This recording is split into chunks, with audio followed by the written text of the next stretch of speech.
कहानी को पढ़ रहा था तो इस कहानी के जो पात्र हैं, गायल, गाराम, है ना, और दूसरा कियारा और एरियम, मुझे लगा कि ये पात्र मतलब लगातार याद करने के लिए भी थोड़ा समय चाहिए कि इन पात्रों को याद करें करके।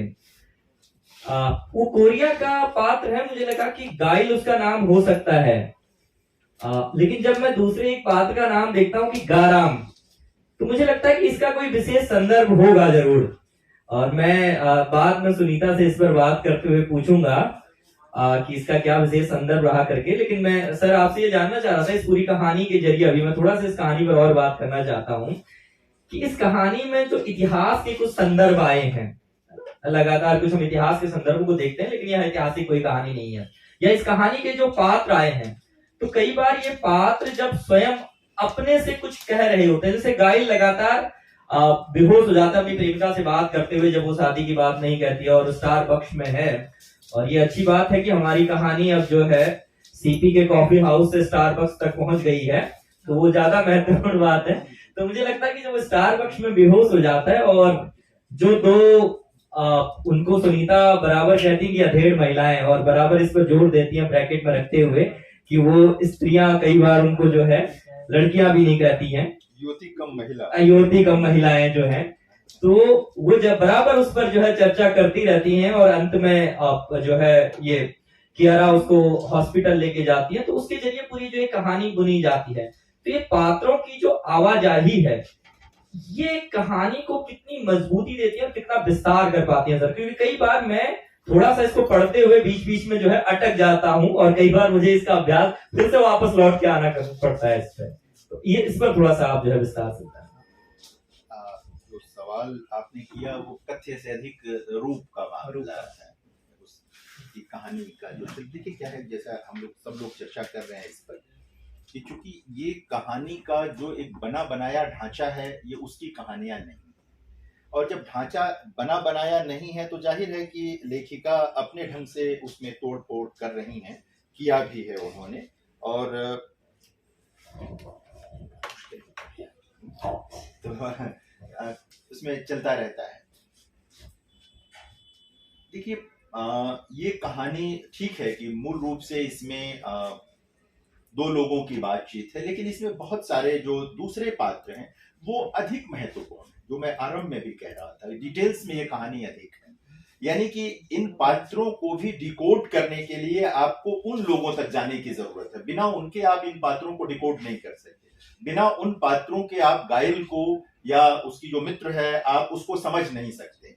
कुछ कुछ संदर्भ उनके साथ हैं, शेष वो महिलाएं बात करती हैं, जो अन्य टिप्पणियां आती हैं उनसे आप समझ पाते हैं। तो मुझे लगता है कि यह एक नए ढंग की चीज है जिसमें कहानी कहने के लिए लेखिका ने सिर्फ नायक और नायिका को नहीं, एक तरह से उसके पूरे परिवेश को चुना है। जिस परिवेश में वो सारी चीजें घटित हो रही हैं, एक तरह से उस पूरे परिवेश की भूमिका वहां पर है।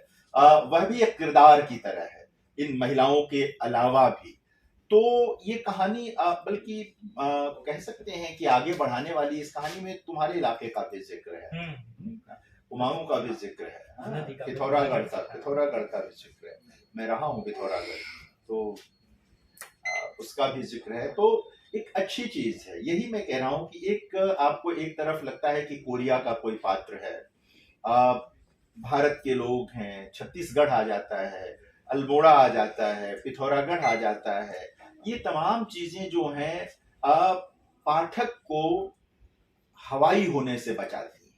उनको लगता है कि उनका जो ये जो भले ही एक किरदार दुनिया के किसी हिस्से से आ रहे हों, लेकिन एक जमीन कहीं ना कहीं उनके आसपास की भी दिखाई देती है कि वो एकाएक अजनबी ना महसूस करने लगे। देखिए ना, निर्मल जी मेरे बहुत प्रिय हैं, लेकिन निर्मल जी पर ये आरोप बराबर लगे, उनको पढ़ते हुए आप उन इलाकों को देखने लगते हैं जिनसे आप परिचित ही नहीं है, जिनको आप जानते भी नहीं है। तो सुनीता कम से कम उन अपरिचित इलाकों में ले जाते हुए बार बार आपको वापस लेके चली जाती है, भारत के कुछ इलाकों में ले आती हैं, तो कुछ कुछ अपरिचय जो है वो समाप्त होने लगता है। ये सब टेक्निक है। देखिए, हर रचनाकार अपने ढंग से अपने पात्रों को, अपनी कथा को ताकत देने की कोशिश करता है। और कई बार वो सफल हो जाता है, कई बार नहीं भी होता है, लेकिन सुनीता सफल हुई है। ये सारा कई बार डिटेल्स बहुत बोझिल होता है। मैं कहानियों में डिटेल्स भरने वालों का निंदक हूँ। मैं बहुत अच्छा नहीं मानता। जो इंटरनेट से माल उठा उठा करके कहानियों में भर देते हैं, अरे भाई हम भी पढ़ सकते हैं इंटरनेट पे जाकर के, आपकी कहानी में हम क्यों पढ़ें उसको? कहानी कहने की तमीज तो होनी ही चाहिए, लेकिन जब सलीके से आप डिटेल डालते हैं, लगता है कि इसके बिना तो बात हो ही नहीं सकती थी, तो अच्छा लगता है। जैसे मैं पीछे कह रहा था ना, उस कहानी में जो पिछली कहानी थी, कुछ वाक्य जैसे कि बहने के सब्र में दोनों का धैर्य समाहित है। लेकिन ये सुक्तियां हैं, ये सुक्तियां हैं। आप इससे प्रेम को, इससे रिश्ते को नए ढंग से व्याख्यायित कर सकते हैं। रचनाकार को ऐसी जगहों से भी देखना चाहिए। सिर्फ कथ्य देखेंगे तो कथ्य तो बहुत कच्ची कहानियों में भी होता है। बिना कथ्य के तो कोई कहानी होती है, बहुत कच्ची किस्म की कहानियां होंगी, उनमें भी कोई ना कोई कथ्य होता ही होता है। उसमें और क्या क्या डाला गया है, वो हमारे साथ कितनी दूर तक चल सकता है, ये बहुत महत्वपूर्ण होता है। इसी में भाषा सीखने का जो पूरा प्रश्न है, उसमें कहता है कि वो सरहदें अच्छी हों तो राहत देती हैं, बला हो तो घुटन देती हैं, और जबरदेही हो तो जिद पैदा करती हैं। तो ये जो हस्तक्षेप है लेखक का, आप देखें कि कफन कहानी में विधा का अतिक्रमण करते हुए प्रेमचंद स्वयं प्रवेश करते हैं कहानी में, क्योंकि कई बार लेखक की व्यवस्था होती है कि वो प्रवेश करे, वरना पाठक गलत सिरे से कहानी में प्रवेश करेगा, गलत जगह से कहानी में घुसने की कोशिश करेगा और अनर्थ हो जाएगा। तो ये कहानी मुझे लगता है कि इन पात्रों के बिना संभव नहीं थी, जो सवाल आप कर रहे थे। मैं अगली कहानी भी आपसे ही शुरू करना चाहता हूँ जरा। अगली कहानी हम लोग इसको अगर देखें तो अगली कहानी है सर जो है रेत में रूह। जहाँ से मैंने वो विभाजन के इर्द गिर्द बहुत सारी कहानियां बनी गई हैं, वो इस तरफ की भी हैं और उस तरफ की भी हैं, और वो दोनों तरफ जो सीमा पर रह गए उनकी भी हैं, और वो उनकी भी बहुत सारी कहानियां हैं जो किसी के नहीं है अभी तक। तो मुझे लगता है कि ये सुनीता की कहानी, इसको जब मैं पढ़ रहा था तो मुझे जो अक्षत का वह अंतिम वाक्य, जहां से ये कहानी उसके बाद फिर समाप्त हो जाती है, क्योंकि सुनीता ने कई सारे सवाल इसमें उठाए हैं, खासकर नागरिकता का सवाल भी है, विस्थापन का सवाल भी है, विभाजन के बीच का सवाल भी है, तो कई सारे सवाल हैं। भारत में रहते हुए और पाकिस्तान जा सकते हैं, लेकिन आपको नागरिकता का सवाल आपके पास बराबर बना रहता है। तो अंत में जब अक्षत ये बात कहता है, तो मैं यहीं से आगे आपसे इस पूरी कहानी के बारे में जानना चाहता हूँ कि रेत का अपना कहाँ कोई घर होता है, विस्थापित लोग भी रेत जैसे ही हैं, नींव बन जाने के काम आते हैं, कंगूरे के साक्षी बनते हैं, उनका खुद के लिए सपना देखना गुनाह है, पनाह कोई नहीं देता है, नसीहत सब देते हैं, रेत मुट्ठी में हो या मोटरी में, वह दोनों में ही नहीं समाती है, भला हमें कौन समुआएगा।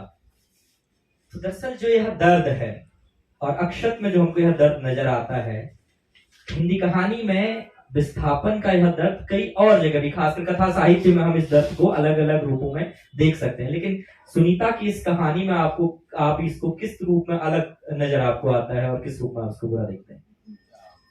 अच्छा सवाल है आपका। देखिए, विस्थापन से अधिक त्रासद कोई चीज नहीं होती। अगर विस्थापन आपको सायास दिया गया है, विस्थापन अब दो तरह का हो चला है।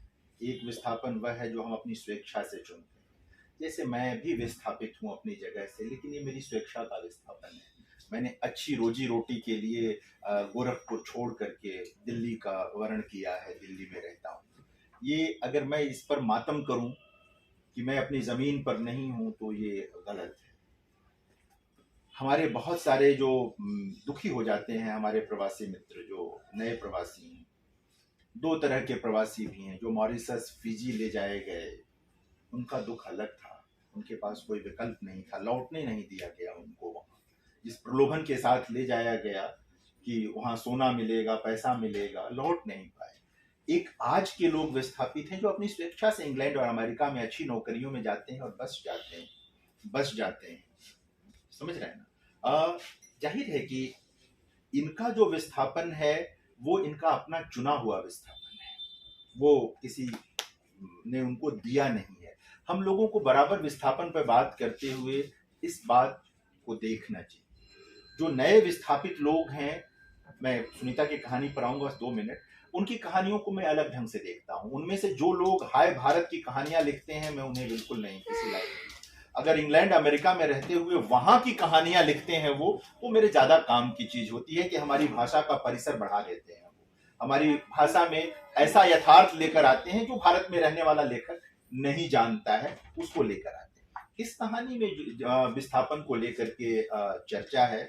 और देखिए, बहुत अच्छे अच्छे वाक्य इन्होंने लिखे हैं, जो हिस्सा आपने पढ़ा भी, और वो सब है।